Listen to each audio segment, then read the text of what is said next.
గురుగారు, దీర్ఘ శరణాగతి అనే మాట ఆధ్యాత్మిక విషయంలో ప్రత్యేకంగా ప్రస్తావిస్తూ ఉంటారు కదా. ఏ విషయంలో ఈ ప్రస్తావన వస్తుంది? అన్యథాః శరణం నాస్తి త్వమేవ శరణం మమ తస్మాత్ కారుణ్య భావేన రక్ష రక్ష జనార్దన పరమేశ్వరి.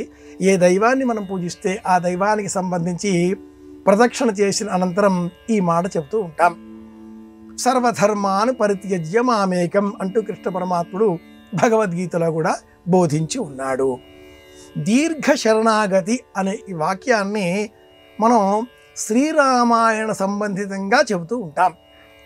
శ్రీరామాయణం ప్రారంభం నుంచే దేవతలంతా శ్రీమన్నారాయణమూర్తిని శరణు వేడడం, స్వామి అభయాన్ని ఒసగి నేను మానవుడిగా జన్మించబోతున్నాను అంటూ తెలియజేయడం శరణాగతికి ప్రారంభం. విశ్వామిత్రుడు యాగ సంరక్షణార్థమై విచ్చేసి దశరథుడితో తన వెంట ఆ రాముడిని పంపించవలసింది. విశ్వామిత్రుడే తలుచుకుంటే క్షణంలో ఆ ఖరదూషణాదులను లేదా ఇతరులుగా ఉండేటటువంటి సమస్త రాక్షసులను మారీచ సుబాహులతో సహా అంతం చేయగల తపశక్తి సంపన్నుడు బ్రహ్మర్షి. కానీ రాముడిని తీసుకువెళ్ళాడు దీర్ఘ శరణాగతిలో. ఇది రెండవ మెట్టు కనుకనే తన శిష్యుడు పడుకొని ఉంటే తాను మేలుకొని రాముడికి సుప్రభాతం పలకడం. రాముడికి బల అతిబల అనే పేరు గల 82 విద్యలను బోధించాడు ఈ విశ్వామిత్రుడు. తదుపరి గమనించినట్లయితే అహల్య దీర్ఘ శరణాగతి, శివధనుర్భంగం అనంతరం పరశురాముడు దీర్ఘ శరణాగతి, గుహుడు దీర్ఘ శరణాగతి, విరాధుడు దీర్ఘ శరణాగతి, శరభంగుడు. మనం చెప్పుకుంటూ పోతే శ్రీరామాయణం అంతా కూడా ప్రతి సంఘటనలో, ప్రతి దృశ్యంలో, ప్రతి కాండలో, ప్రతి సర్గలో దీర్ఘ శరణాగతి మనం గమనించవచ్చు.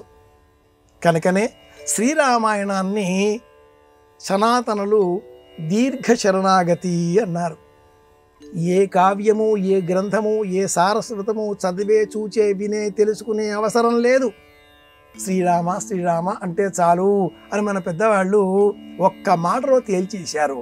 శ్రీరామ జయం అనండి అని చెప్పారు. శ్రీరామ రక్ష సర్వజగద్రక్ష, రామచంద్ర ప్రభు నీవే కలవు తండ్రి, ఊరికే అనరా మాట పెద్దవాళ్ళు. దీర్ఘ శరణాగతి అంటే రామకోటి రాయడమే, రామనామాన్ని స్మరించడమే. రామనామం తారకనామం, భక్తి ముక్తి ప్రదం, జీవలోకైక సంరక్షణకై ఒక్క రామనామమే ప్రశస్తం కనుక రామనామాన్ని స్మరిస్తే అదే దీర్ఘ శరణాగతి అన్నారు పెద్దలు.